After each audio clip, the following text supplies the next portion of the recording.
Welcome to the Extraordinary Podcast. I'm your host, Nate G., and this is the last episode of the 4th season. And I really can't believe how quickly this one has gone by once again. I just want to take a quick second to give a few special thanks to people who really supported me on this season and were a big help to me. First of all, Nate Arnett was a huge contributor to most of the music that I used for this season. I'm really grateful to him. And I also want to recognize Podfest and Buzzsprout. Because of that event, I was able to make some great connections, and a lot of the episodes that you heard on this season were a direct result of that conference. So I wanted to take a second to give a shout out to them. I also want to give a big shout out to Squadcast.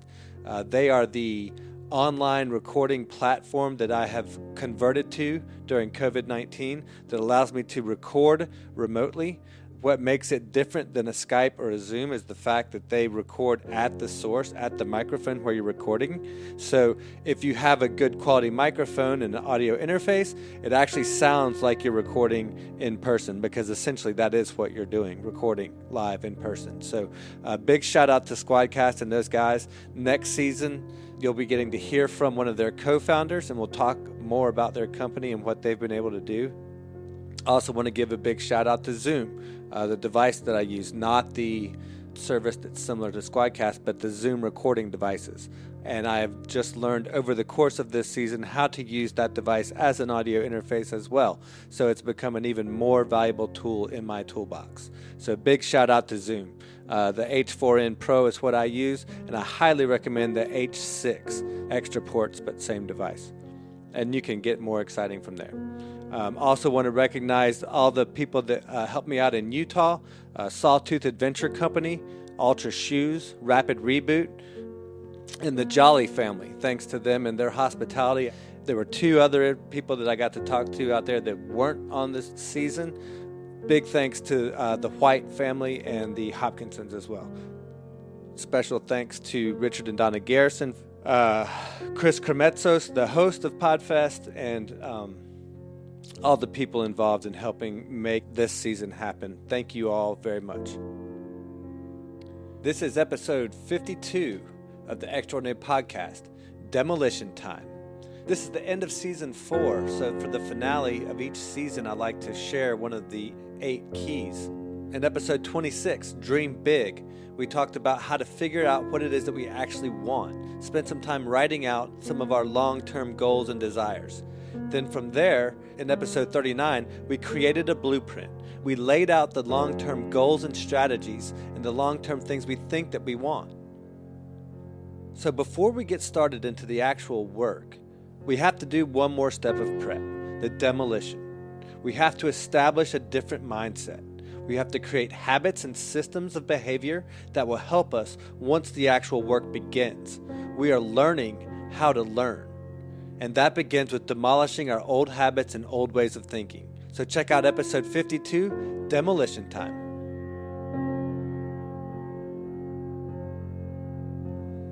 The 3rd key of the 8 keys to great, demolition. Time to tear down the old walls, rip out the cabinets and drywall, remove the old flooring, and get down to the foundation, the bare studs, the basics. Before we can start constructing, we need a clean slate. Time to change some of those negative behaviors. Do some prep work. This can be a free and liberating time. It's the fun part. It's where we get to break stuff, tear things apart, remove the rotten wood and the faulty wiring. Clean house, so to speak. We all have faults and shortcomings. No one is perfect. Are you willing to spend a few moments and consider what those flaws might be? You know yourself well enough to easily recognize your bad behavior and negative patterns. What bad habits need to be demolished? What limiting mindsets need to be knocked down once and for all? What are the insignificant habits that you have developed that are keeping you from realizing that dream life? What has, over time, gradually taken over your lifestyle? What are the habits that you have created that add extra weight to your waistline? What are the habits that contribute to your poor performance at work? What are some of the things that you continue to put off? What are the things that you are actively doing today that are sabotaging your success? Is there anything that you could stop doing today, rather easily, that would have an immediate and significant improvement to your life? Is there more than one? List a few and pick just one to start today. Today, right now, make that commitment. Go with the easiest one first. It's much easier to stop these negative patterns of behavior when we can replace these bad habits with good ones. This makes stopping the bad habit a little easier. And with this newfound free time that was consuming your behavior, spend some time thinking about some habits that could have a significant and meaningful impact on your overall well-being. Simple things such as going on a walk every night after dinner, reading, learning a new instrument or skill, whatever excites you, whatever you think you might enjoy now, today. But these habits should not just be fun, they must provide significance and value to your long-term goals. So what are the 3 new habits that you would like to adopt and add to your routine? List these now. Again, start with the easiest one to implement as a regular practice. If you are struggling, I suggest selecting one physical, one mental, and one that strengthens a relationship, like a spouse or loved one. Just like these habits that you have created take time to establish, getting rid of the negative behavior patterns will take time as well. So be easy on yourself. Go slow. We're not trying to change the world in a day. We're just taking one little step in the right direction. Start small.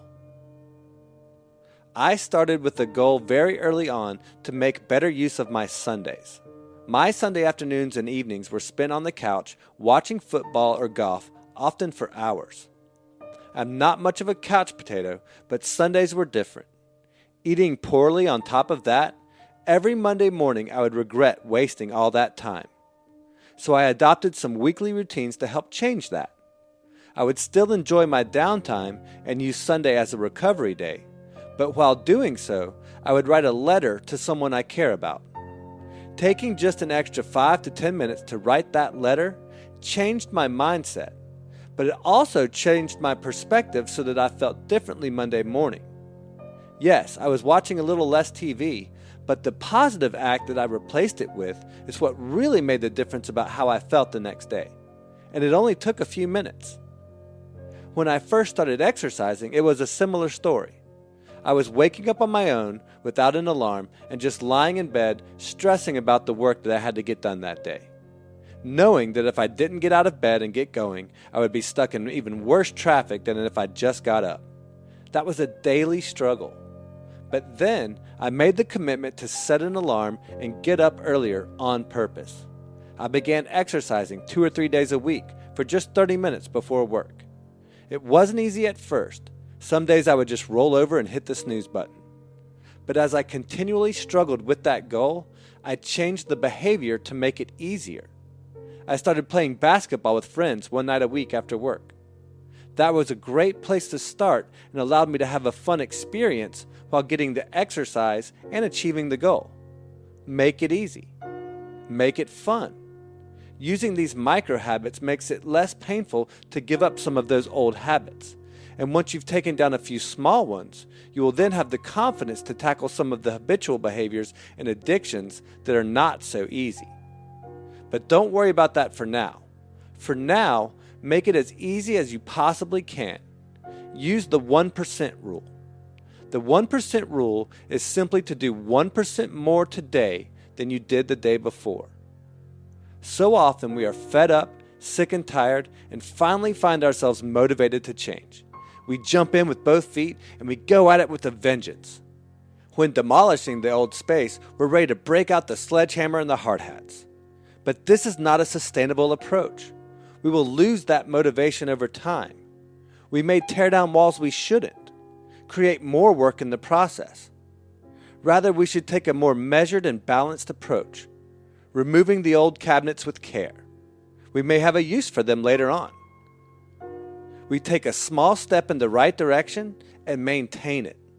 Incorporate it into our lifestyle. See where it fits. While these small changes may not feel like much, and the lack of initial development may feel frustrating, remember, this is a long game. This is a big project. It will take time and patience to complete. The beauty of these small steps is that they are manageable. They are sustainable. They are scalable and repeatable. And most importantly, if done consistently, they are guaranteed to produce a result. That being said, even the simplest habits can be difficult to maintain. The act of flossing our teeth takes less than 3 minutes. It's relatively painless and has a significant impact on our oral health and fresh breath. Yet very few of us take the time to do it consistently. These positive habits tend to not be immediately rewarding or self-gratifying enough to sustain on their own. That's where a challenge comes in. Having a challenge, accomplishment, or long-term goal makes the small habits easier to maintain. Having a big challenge motivates you to show up and repeat these daily habits because you know the negative consequences if you don't put in the work now. You cannot just show up for a marathon and expect to finish if you haven't created the habit of running. You cannot publish your first book until you've created the habit of writing on a consistent basis. You cannot buy your first home until you've created the habit of regularly saving money. You cannot receive an advanced degree until you've adopted the habit of learning and study. You cannot have an intimate relationship until you've mastered the habit of caring for yourself and others. What are some of the challenges that you could add to the mix that would force consistent change? Maybe it is earning an advanced degree. Maybe it's getting a group of friends together to do an obstacle course race or triathlon. Maybe it's learning a new language. Having these challenges, along with the long-term goals that we establish in creating your blueprint, will help guide your decisions when creating these new habits. Having these difficult deadlines looming will force the issue, will make you much more willing to continue to show up, continue to try. I always encourage everyone to tackle a marathon at some point in their life, especially for those who don't consider themselves runners. Even though you may not consider yourself a runner, you can walk. You can put one foot in front of the other. If you can do that, then you can get through a marathon. Sure, you may have to start with a 5 or 10K, and it may take some longer than others. But the mental and physical toughness that you develop by doing this opens your mind to the possibilities that you can do more. You learn that you are capable of more than you thought. You learn that you can do what some may say you cannot. You learn that you can do more than what you tell yourself you are capable of. You learn that your limits are almost all self-imposed and can be overcome. So much more is possible than you realized. And the best part about this challenge is, the tougher your individual circumstances are, the more hurdles that you personally have to overcome will make your accomplishment that much more meaningful, that much more inspiring to your supporters, that much more impressive to all the haters who said you couldn't do it. But there is a catch. There's something more that you must do to achieve this desired result. The most important demolition comes between our ears. Now that you see how basic the process can be, have you ever asked yourself what has kept me from doing this until now? Why haven't I taken this action before? What is preventing me from making forward progress in my life? Why do I feel so stuck and discontent? In order for any of these principles to work requires a fundamental shift in mindset. Letting go of the ego. Choosing to stop being offended. This is where the real work lies. Changing your mindset and shifting your perspective is not easy. It takes time and repeated failures to realize. But as you learn to shift your perspective, create a growth mindset, it becomes easier. It even gets fun. The first experience I had with shifting my mindset was while driving. Having spent significant time in rush hour traffic and being a typical aggressive male, I developed a negative habit of being an aggressive driver. I would admit I was definitely in the road rage category. I had plenty of skirmishes, minor confrontations, and even accidents that, thank goodness, never escalated into anything more serious. One Sunday afternoon, on the way to church no less, I found myself behind an especially slow driver, and as usual, I'm running late. So it didn't take long before I found myself in the typical spot of tailgating and looking for an opportunity to pass dangerously on the double yellow lines, and just being a jerk in general. Now there's only one route to take to get to our church, and it happens to be a pretty good distance away. So as we're making our way, this jerk in front of me is taking every turn I'm taking. It almost feels like he's doing it on purpose. But then it occurs to me, the reason why he's taking all these same turns is because he's going where I'm going. Sure enough, as we approach the church, the car in front of me pulls into the parking lot. It's not big or super crowded, and I have no choice but to pull in behind him. I never felt so bad or so horrible. Then the elderly gentleman gets out of his car, doesn't say a negative word to me, but carries on as though it was no big deal. That man just so happened to be teaching the marriage prep class that my soon-to-be wife and I were attending. We were the only ones attending. I never felt so small.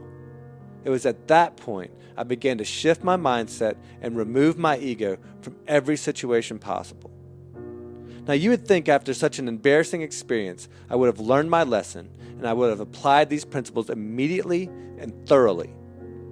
But of course I'm not that smart, and unfortunately it seems I require infinite shame and embarrassment to have a point driven home to me. A few months later, and despite making some improvements with my road rage issues, I once again found myself in a hurry on my way to church. This time it was for Wednesday night youth activities. And once again I found myself behind a particularly slow driver. Trying to remain calm at first and following my prescribed methods, I eventually lost it and resumed my typical obnoxious driving behavior. And of course, the more I did that, the worse it got.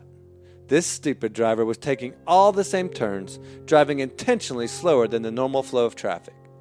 Slow enough to send me back to a place of aggravation and frustration. And then, once again, it dawns on me that this car is headed to the same place I am. This is yet another person I go to church with. The same dutiful embarrassment of pulling into the same parking lot after driving like a complete jerk for the past several miles. And to put icing on the cake, the driver of said vehicle was the grandson of the teacher that I had done this to the first time. Turns out he had his learner's permit and was practicing his driving skills on the way to youth activities with his kind mother. Although at that moment, the rage in her eyes made it clear that her sweetness had its breaking point. Needless to say, if I felt small before, now I just wanted to be invisible. My shame at that moment was palpable. But it was at that moment that I finally really understood what that shift in mindset really looked like. What truly limiting my ego feels like. And from there, I began the lifelong practice of empathy. Understanding all the struggles and problems facing that jerk who cut me off in traffic. Understanding that most attacks that you face are not even really yours. Many times they are the manifestations of problems and difficulty the other person is facing. And if it really is you, then there's an opportunity to better understand yourself and the flaws you may be oblivious to. Having a growth mindset will allow you to experience these situations from a perspective of wonderment and awe, rather than resentment and frustration. Most occasions for shifts in mindset come from external sources and experiences that we are lucky enough to have and learn from. But as we understand the process, we can create these shifts for ourselves. We can find purpose when we look closely. What are some examples in your life right now where you could shift your perspective and appreciate a challenge more as an opportunity? What are 3 specific shifts that you can make today that would allow you to grow and learn more effectively? Where do you have a fixed mindset and feel afraid or intimidated to fail? I know 2 grandmothers. Both have grandkids they love dearly. One lives close to her daughter and the other on the opposite side of the country from hers. The one who lives close to her daughter has found herself in the position of nanny during the week while the parents are working. The other only gets to see her granddaughter once a year around the holidays. What is interesting is that the grandmother who is close has, over time, developed an underlying resentment for her granddaughter because she feels she has no voice or say-so in that situation. Duty calls. And the other grandmother is heartbroken that she only gets pictures and social media updates for her grandbaby. Each of these sweet maternal figures would do almost anything to trade places with the other. The close grandmother would be incredibly relieved with the opportunity to not feel like she's being trapped into raising kids again. The distant grandmother would jump at the chance to move into a full-time role with her granddaughter. This shifting in perspective of appreciation and gratitude help us overcome our ego and pride. Having a growth mindset allows our ego to be bruised but continue undamaged. It allows us to persevere and even thrive as we take what we've learned and apply it. This shift in mindset is vital as we open the next key to greatness, the rough framing. This perspective is critical as we start building. The construction process is ready to begin, so get ready to start hammering.